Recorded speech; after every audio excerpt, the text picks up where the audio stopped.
there? It's Wacky Wednesday. Welcome back to Cork Stats, powered by the Mayo Media Net, here on YouTube, presented by Jock MKT, the brand new daily fantasy app where we make money. And we did it again here at the Mayo Media Net. Make sure you rate, review, and subscribe to the podcast. Get down there, like this video. You know we're bringing the heat. It's Wednesday. I come out and ask for the like right off the bat. We're feeling good, getting back in the win column, using the black marker again. As we were saying, process over all. I'm not going to give up a decade of experience for a couple days of results, and now everything's starting to churn along. We didn't get the parlay home, but again, it was profitable. If you're playing individual legs, the majority of these things are going to hit. Of course, trying to hit 3 and 4 leg parlays is very difficult. Download the Jock MKT app. Use the code MMN, Mayo Media Net. They're going to match the first $100 for free. If it's free, it's for me. And I'll tell you what, man, you're seeing exactly what we're talking about, right? So this is not just like some shill job here.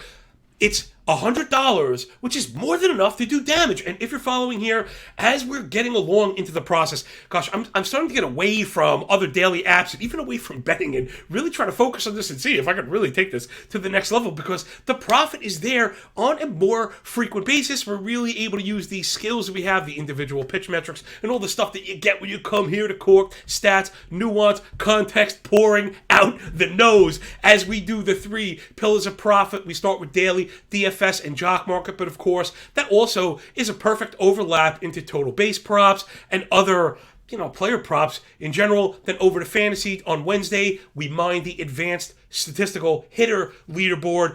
On Tuesday, we do pitchers. Wednesday, we do hitters. Thursday, we're going to mash that up together. I'm going to get you an ad at every position for 10, 12, and 15 team leagues. And then we're going to take a look at the betting board. And I think most importantly, and this is something, again, we have the receipts for, though I have a bit of red ink on the parlay sheet, we've seen a run here and there. These things happen. Boston dropped one. Colorado dropped one. We'd have had 2 cash parlays. That's the parlay life, and that's why those are what they are. But I think what's most important is the CLV here has been ridiculous. We are not just beating prices, people. We've been beating full-on line moves. Like, that's the sign of true CLV. Listen, getting in front of a few dollars in price is excellent, but nowadays with the disparity in books and their availability as legalization becomes more prevalent, that's less impressive. I mean, it's smart to shop. I'm not demeaning the idea of getting good pricing. That's, of course, number one. But if you're following Mayo Media, like, you probably already know that. But getting in front of the half run,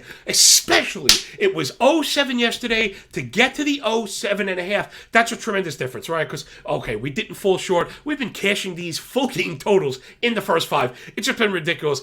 I have never been much of a totals bettor because of the odds, but right now I find that's where the edge has been. Again, I just follow the algo. If you're interested in everything that we're bringing to you, you can follow me on Twitter as well. MLB Moving Averages at MLB Moving AVG on the Bird app. We're bringing it all. Man, thank you, Patty Mayo, and the producers, men and women here at Mayo Media Net, allowing me to kind of burst open the fire hydrant and do the thing that I do for me, you, and the Cork Stats crew, everybody. And I have another special announcement, man. This is so great. We just keep picking up steam, wind under the sails, and we're going to be doing a Friday show. People have been asking for the old-fashioned style Cork Stats where we do the Tasmanian Devil, blah, blah, blah, blah, blah, and we are going to break down every single game. And then this really stems to get into the jock market. We're going to take the last few minutes, right? So we'll probably do a 6 o'clock. I'll have details coming up. I'm also going to do a giveaway. It's all about you people, man. This is what it's all about. I enjoy doing this, and I think we have a shot to take what we're doing here and really push it to the next level. So this Friday, and if it picks up, we'll do it every Friday, game-by-game breakdown, and I'm going to show you some of the machinations of jock market, because we've gotten some questions about that, so I want to show people how to do it. Last thing on Jock MKT, again, Frankie Lindor. We've really kind of narrowed the scope, and the last few days we've seen that take off. So that's the new kind of strategy here. I mean, not brand new, but, kind of refining the process. And I think that also, again, goes to player props. Hopefully you're not fast-forwarding right to fantasy. I know some people in much of a rush, but I like to think there are some feathers to be left in the cap, all 3 sections here. And I think because of the disparity and variance of baseball, I think we're better off being a little more narrow, right? I'm not talking about we only pick 2 people, but I think it sounds like a good idea to have 5 or 6 people on a few teams rather than getting to that 12, 15 person. You just end up flat more often than you want, and just I found it wasn't really working. Like, maybe that wasn't my pathway to it, so I'm going to try this, and if this works, then I'll just tune up the amount that I spend, right? Doesn't always mean more diverse. It might mean more leverage with more confidence, as we've shown back-tested results. All right, let's get into the stack report and the first pillar of profit here at the Mayo Media Net. Everybody, man, we got a couple messes on the mound. It's a bit of a split slate today. Oh, I did want to mention that first. So Jock Market is split today. There's a 12:35 IPO for 12:35 games.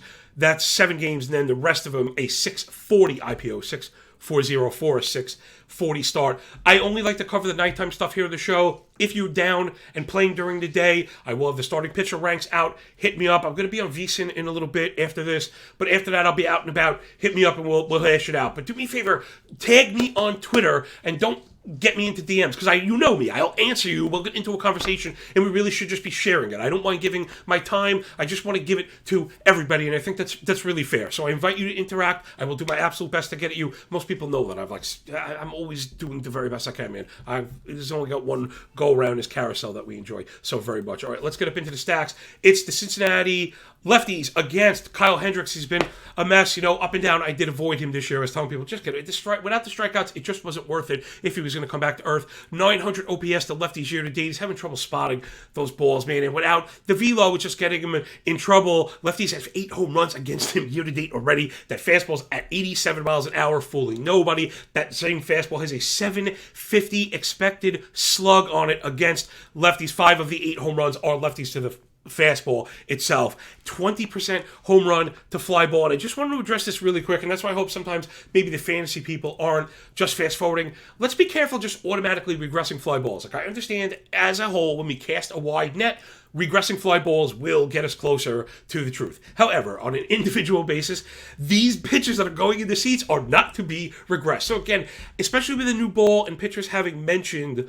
specific problems with break on certain pitches, right? So this isn't made up. Pitchers, I'm listening to the people that are part of the game. They're complaining about it. We're seeing these things materialize in the statistics, and then that's what I'm going after. I mean, so to me, it sounds very intuitive, and hopefully, you're kind of picking up what we're putting down. So we're looking at Joey Votto, Tyler Naquin, and Alejo Lopez, although that name I'm not as familiar with. You're going to have to check the lineups when they come out. Jock Market is a finite slate, though in a split slate, we might get everybody. So just keep an eye on it. Also keep an eye on the total base props. I think any name that we mention is a half base automatically. The better names are 1.5. So that was the first stack. Next up, unfortunately, it's Atlanta righties against the Power Ranger Suarez in Philly. I was kind of into him. We didn't see the continuation. I was kind of holding on to hope that maybe it was the problems with the visa right to his preseason was just a little off, and I was hoping maybe that was it. We really just haven't seen a correction to the norm. I'm going to dive into him a bit more later on in the day. I'll have that up on the Patreon sheet. But again, you don't have to pay for nothing. It's not Patreon, it's Freetron for you and Metron. Ranger Suarez getting beat up by righties. 5 home runs year to date, 840. OPS, a 380 WOBA. So he's just been getting knocked around, and the Braves are moving on offense. So you got to be looking at Acuna, and you definitely got to be looking at Austin Riley. That smells like the home run to me. So I'm going to push Austin Riley up to the front. So in Jock Market, that means he's at the top setting. Let's call it like $6.50, $7. I don't really like to go above $7. The top share returns 25. And I feel like once you get to 8, you're capping it at 3 and change, fold return. And I'm trying to do a little bit better than that. Listen, we keep putting up the top player on the slate. It's not easy as 120 players. We're talking about picking 6 guys. So to put number 1 up on the board is very difficult. We want to keep ourselves open to the possibility, but you obviously can't bank on it. We've been better off looking at cheaper players with higher percentage returns, right? And that's kind of how you make money in any free market. Last stack, it's the Angels just in general against Glenn Otto. I had Otto circled in drafting holds. I was pumping him in the offseason. I just didn't think he was going to get shot right now. I was hoping he was going to go to AAA and dominate for a little while, come up with some maybe new development, maybe a little bit of confidence. But no, the Rangers kind of throwing him into the fire. The Angels are awesome right now. I mean, listen, they're healthier longer than we thought they may be, but we also knew when they're healthy, they'd be awesome. Plus, Ward is awesome. Even though he's out right now, it doesn't matter. Walsh, continuation. They've just been really, really, really, really good. So you got to keep an eye on that. Otto with the 5.55 ERA, 1.5 whip. Year to date, a 4.13 X-Woba, whoa, year to date. And again, I know X stats are a bit skewed, but I do handle all of them. That's as bad as she goes. So he's getting hit really, really hard. Something also we want to keep an eye on, man. I almost said it incorrectly because hit hard matters, but we're becoming more nuanced in the understanding of the combination of exit velocity and launch angles, right? So this is funny because I've oft had the discussion of whether or not we should be using Fangraphs hard hit rate or Savant hard hit rate. Fangraphs uses a subjective element, baseball information solutions, and Savant uses a raw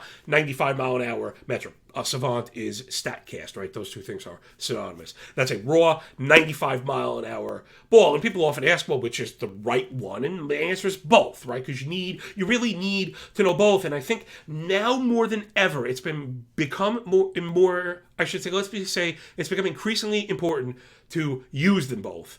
Because the nuanced element of Fangraphs is actually very helpful right now. So when we had something like line drives, where we know is not sticky year to year, right now we want that descriptive element. That is important, right? None of these things we leap at individually, but it's become a pretty important piece of the puzzle. And the flip side for hitters is understanding standard deviation of launch angle, right? We speak about launch angle tightness. Forget standard blah, blah, blah, blah, blah, nerdy stuff.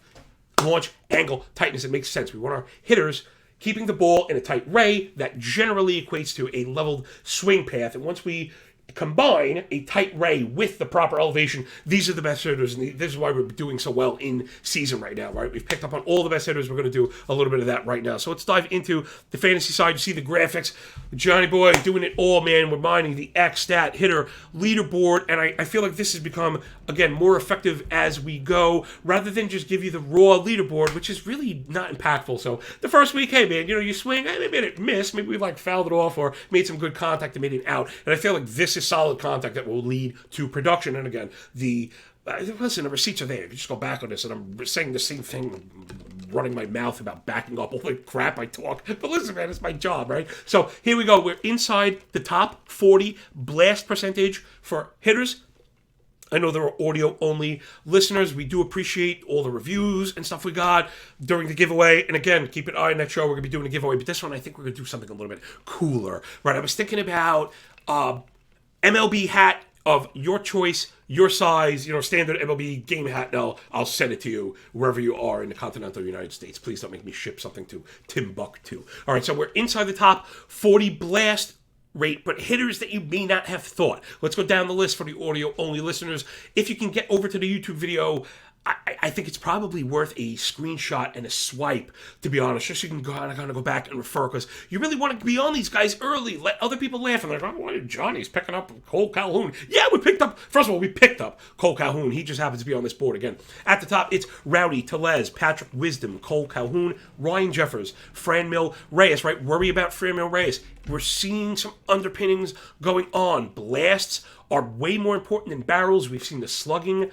percentage on barrels drop precipitously. Stop chasing barrels, right? It's funny, people are still chasing barrels, right? The definition of insanity is doing the same thing over and over again and expecting a different result. So we've seen the result. I'm off that. And I think that's part of why people have been gravitating to the work that we do. They know what they've seen is not working and they're looking for something else. And I think maybe other people are afraid to fail in public. And me, I don't care. That's kind of what I do for a living. So let's go back up into it. Jock Peterson, Matt Chapman, Christian Walker, Dansby Swanson, Wilson Contreras, Sam Hilliard, Josh Naylor, Chas McCormick, and Pavin Smith. So there you go. There's like a handful of names that kind of cover a whole bunch of positions that I think are all viable right now.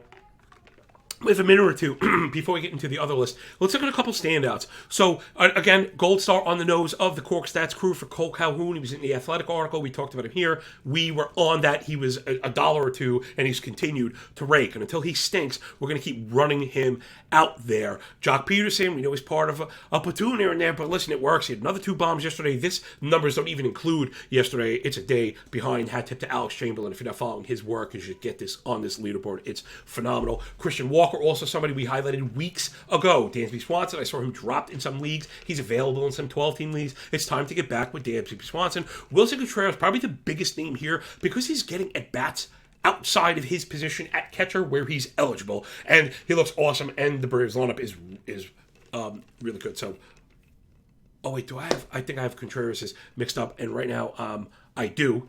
But it doesn't matter because they're both awesome, and that stands for William Contreras and Will Sin Contreras. I'm actually having a monster senior moment right now, so there we go. It happens to the best of us, and that is live TV. Next up, Sam Hilliard. This is a big one for us because I know I've been chased this one, and I have a couple of black and blues on my big nose from stepping on a rake over Sam Hilliard.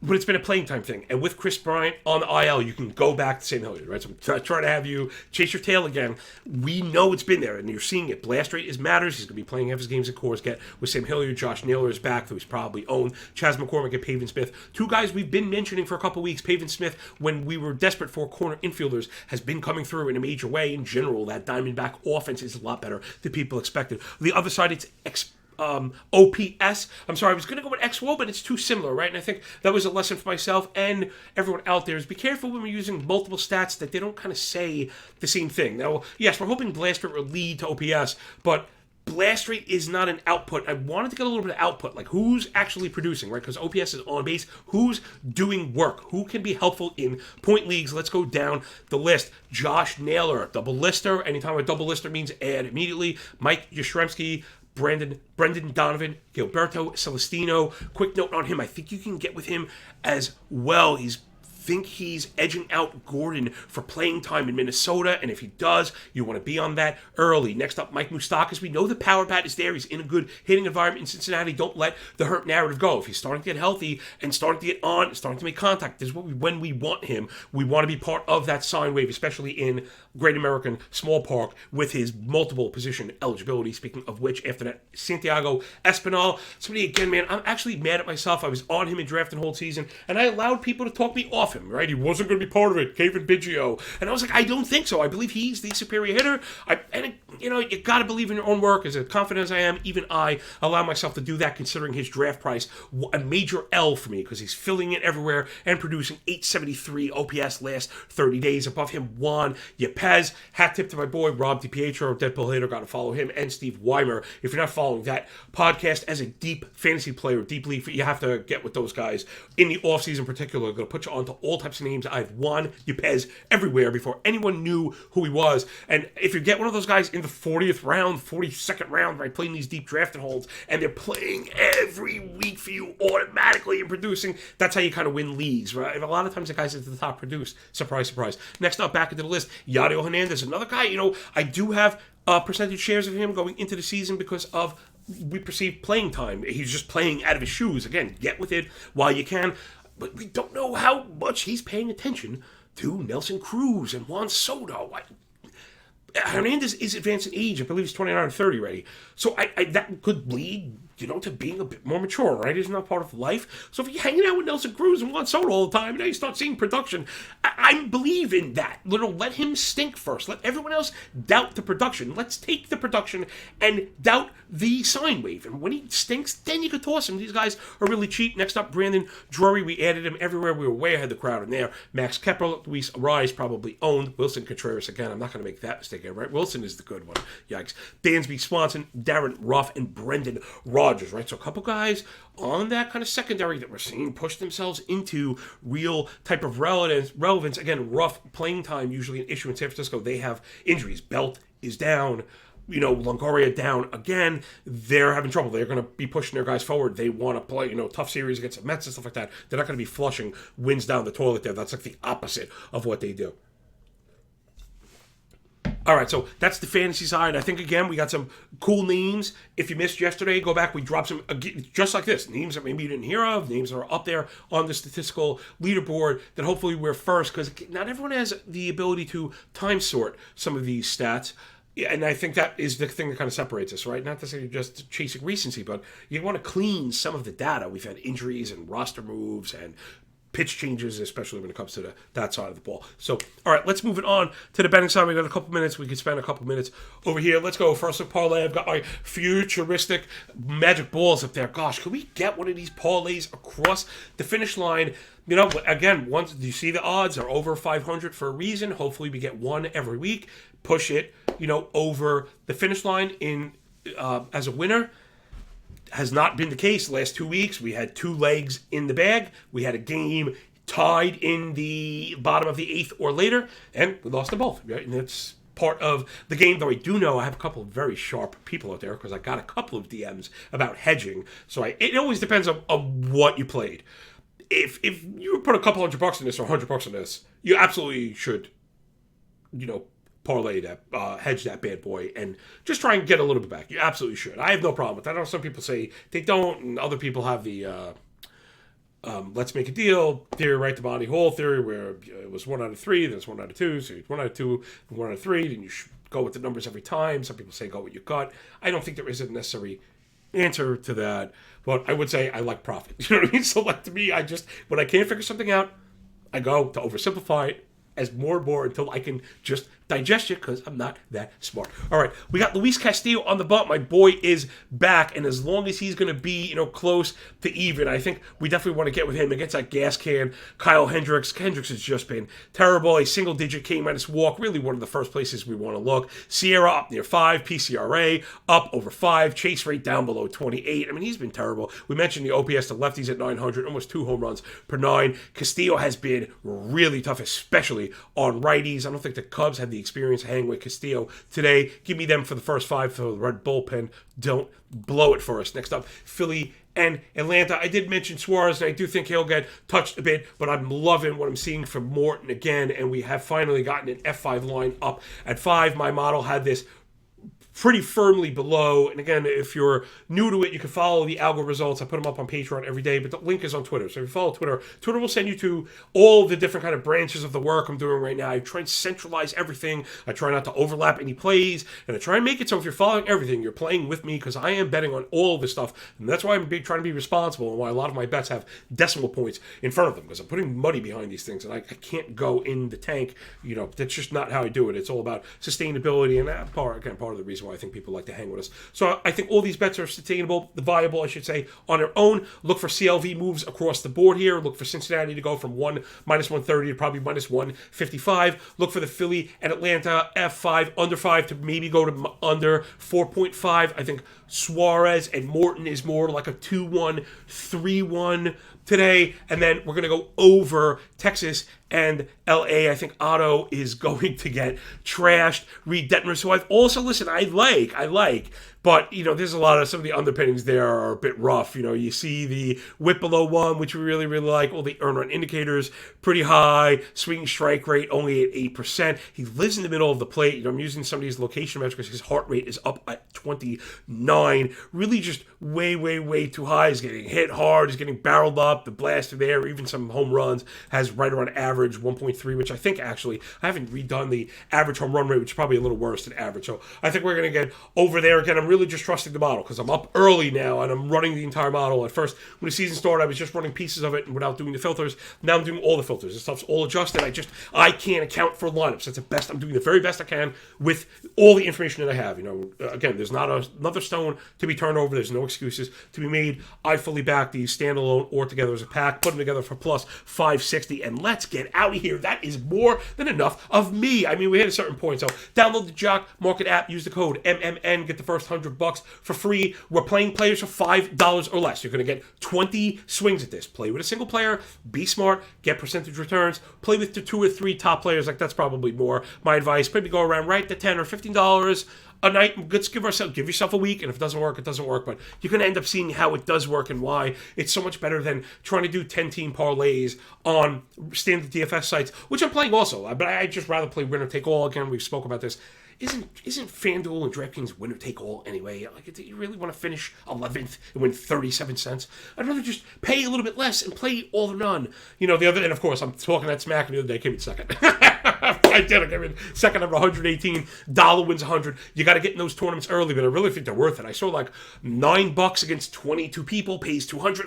There's really cool combinations of this. That's my recommendation. Play winner take all. You can keep your risk really low, because you're going to lose most days anyway. Focus your cash on Jock Market, where there are percentages to be gained every day. We're going to climb up like that little mountain guy with the goat in Price is Right. So that'll do it from the big dude with the big mouth from the Big Apple, Big Johnny Stud, coming to you worldwide from Brooklyn, New York. As always, man, we appreciate you. As always, rate, review, subscribe, please, the algorithmic overlords, and keep an eye out for the Friday show. Again, we're going to be giving away an MLB hat of your choice. I was thinking of whoever can get closest to the total runs scored for the night. Right? Sounds awesome. Friday night is a full slate. We'll get all the teams. That's all you got to do. Just check in and drop a guess, and we'll pick out whoever is the closest, and then we'll figure it out from there, because I really do appreciate you, man, and I'll do it every week. You know what I mean? That's just what it's about. I really think we have a chance of taking this and get to do the game, like the hardcore game handicapping that no one else is really doing anywhere, and this is really where we made our bread and butter originally. So, all right, everybody, I'm getting out of here. Enjoy the day. We're pushing up against it. I think that'll do it, right? Thanks for picking up. What we're putting down for like the 17th time. And I catch this on the flip side. And remember, when you work this hard, it feels a lot less like luck. Like infinitely less like luck, don't it? Damn right, yo. Peace.